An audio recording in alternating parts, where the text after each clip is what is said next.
एक माँ की ममता। एक रात मनोज बाबू अपनी पत्नी मोना के साथ शादी की पार्टी से अपने घर को लौट रहे थे। रात ज्यादा होने की वजह से कोई सवारी गाड़ी नहीं मिल रही थी। मनोज बाबू का घर मुश्किल से 3 किलोमीटर की दूरी पर देहरादून के एक पहाड़ी गांव में था। मुसीबत ये थी कि महीना सावन का था और ऊपर से जोरों की बारिश भी हो रही थी और उन्हें अपने घर पहुंचना भी जरूरी था। अतः उन दोनों पति पत्नी ने पैदल ही घर जाने का निश्चय किया। मोबाइल के टॉर्च की मध्यम सी रोशनी में वे दोनों आगे बढ़ने लगे। वे अभी आधी दूर ही गए थे कि जोर से बिजली चमकी और बिजली की रोशनी में एक औरत का साया दिखा जो ठीक उनके सामने खड़ी थी।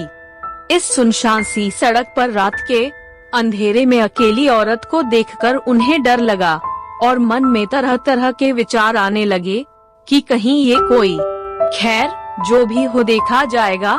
ऐसा सोचते हुए उन दोनों ने अपने कदम आगे बढ़ा दिए, लेकिन बिजली अब बार बार लगातार चमकने लगी थी और उस बिजली की चमक में वो औरत दूर से ही साफ साफ दिख रही थी। वो औरत उन्हें रुकने का इशारा कर रही थी।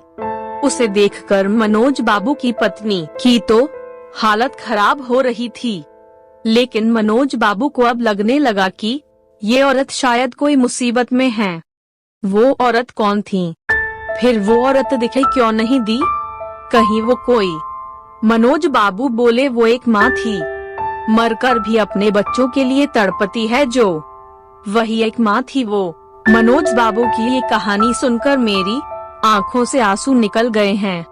दोस्तों, अगर कोई मुसीबत में हो तो उसकी जरूर सहायता करें।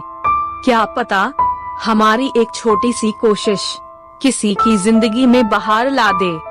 ये छोटी कहानी हर एक माँ की ममता को समर्पित है।